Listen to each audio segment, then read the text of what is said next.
Всем здравствуйте! Рада видеть вас на моем канале Мода и красота.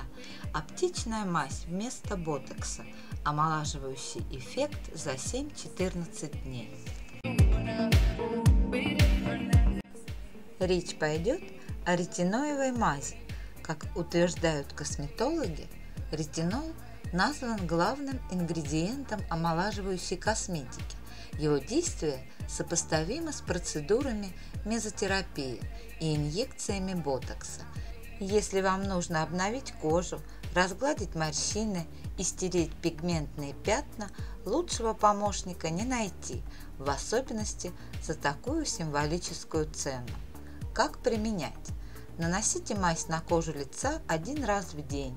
Делать это нужно непродолжительными курсами по 7-14 дней. Затем перерыв на месяц-два в зависимости от достигнутого результата.